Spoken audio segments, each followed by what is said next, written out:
Hello everyone, DQ here, and today I have a challenge walk. Haven't picked challenge walks in quite a while, and this one is actually kind of special because this one is made by the Bulgarian locksmith that sent me some walks a few videos ago.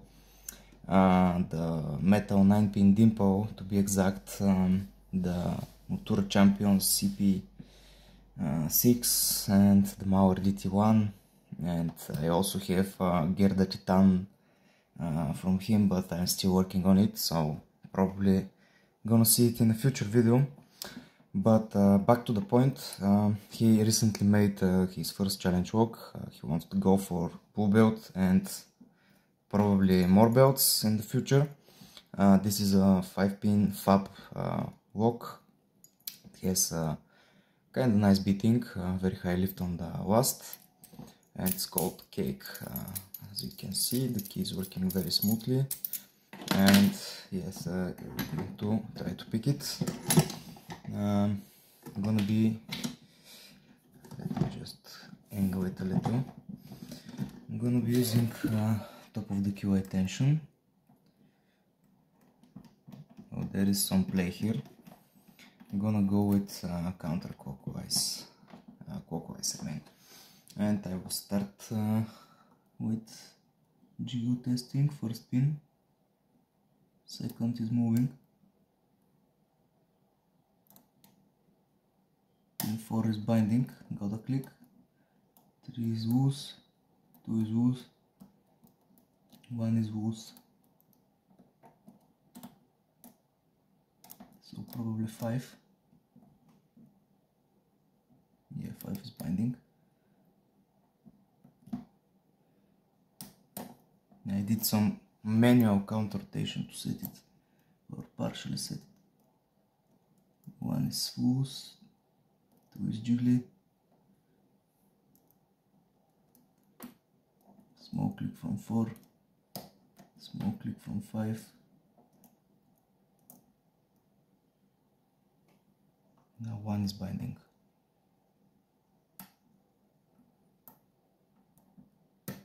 I had to manually counter rotate again.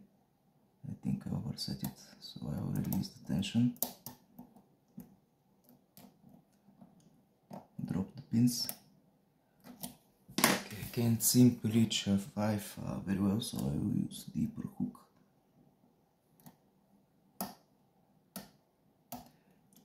Okay, maybe this set.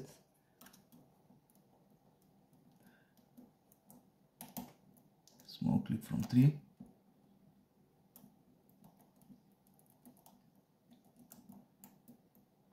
One is binding, click it.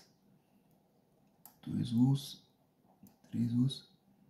I think 4 is binding now. 3, 2, 1 is binding again. Oh, it's not actually, it's jiggly.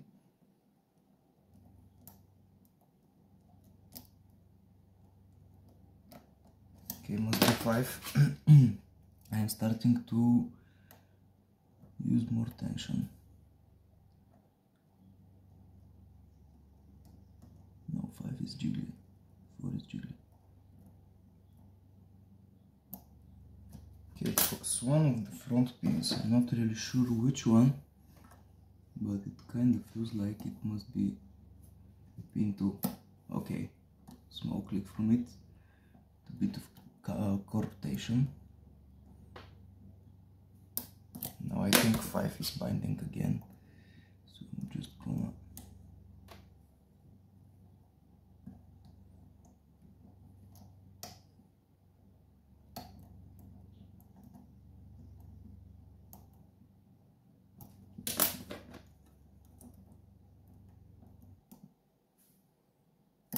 okay, click from 2.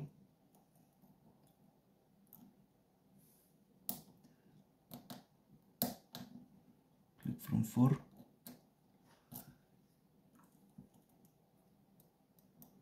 one is jiggly, 2 is jiggly, 3 is jiggly, 4 is jiggly. So let's try number 5 again. Yeah, it's probably number 5.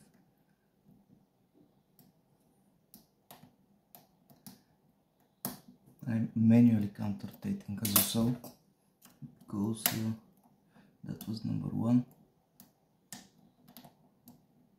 Number 3. Okay, we have some movement. That's very nice. Here the faucet. That's pretty good challenge work so far, my friend. I think number 1 needs to be picked. I need to manually counter rotate again.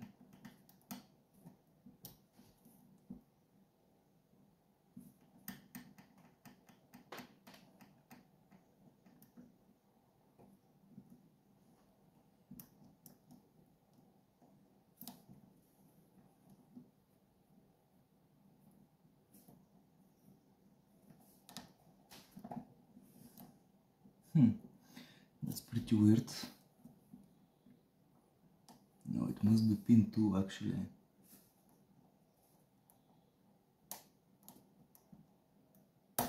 Okay, I set it, but whoops, I think I have it. Yeah, but another thing, he also told me that I should do full 360, so let's try that. Maybe there is some trap or something. Oh yeah, wow, did you hear that? Something clicked and now we're trapped. And I think I know what's that. There looks like,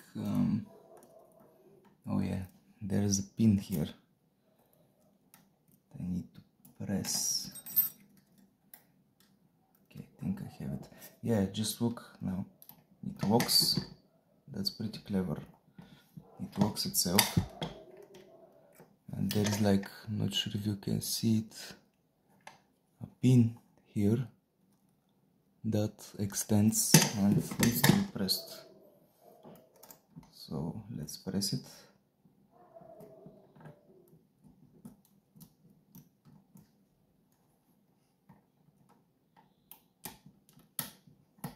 Okay, now the driver's in the keyway and we have the full 360. Nice.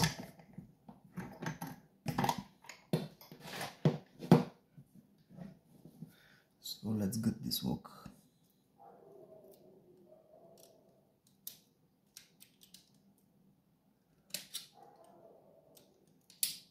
That's a pretty damn good work for the first challenge work, I'll tell you that.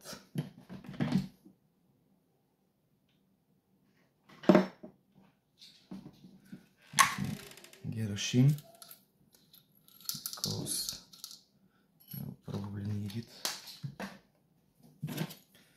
Now use the interesting thing is that the trap is not visible on the key. It's not bitted there.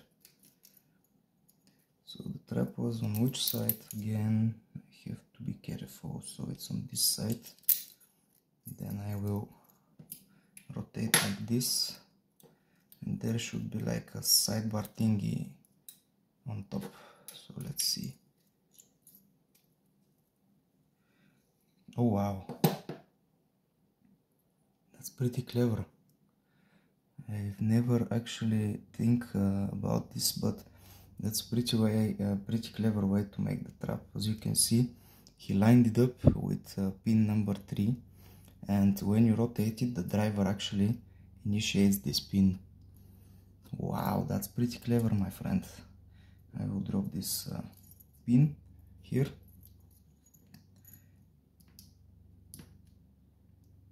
Nice overset trap. One of the key pins fell somewhere.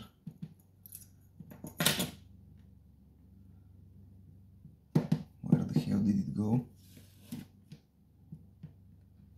Oh, there 5 actually. I just keep. I was thinking there 6. My mistake. Now let's take out the drivers. Sorry for the autofocus. driver 1 is a gin type. Wow! Driver 2 is like a 3 type.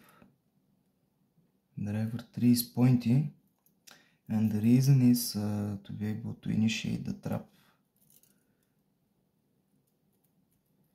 We have different springs.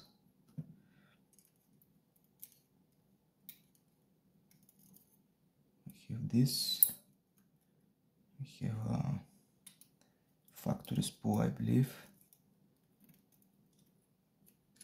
And the last pin. Wow, that's a pretty nice looking pin. The last thing. Okay, let's I think it was like this. Let's quickly recap what we saw here. So this is a 5-pin fab lock.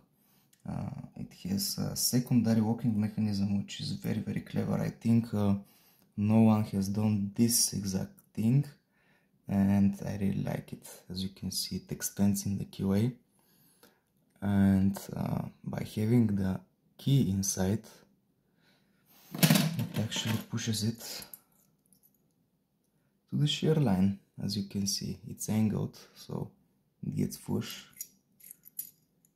to the shear line. That's pretty crazy. Other than that, we have some very deep undercuts.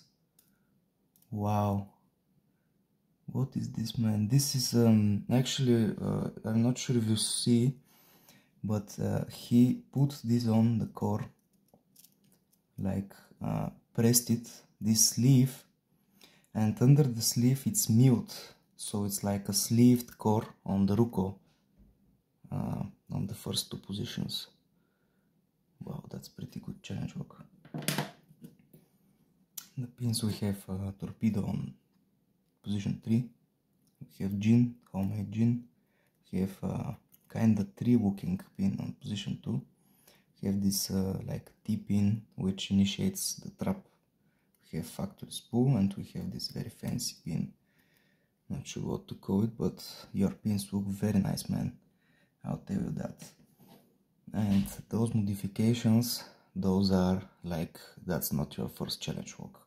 That's all I'm going to say. Here on the housing itself we have no modifications, but overall that's extremely well made challenge lock. Not a piece of cake at all, my friend. I'm sure pickers are going to struggle with it. And yeah, big thanks to my locksmith friend for sending this. See you in the next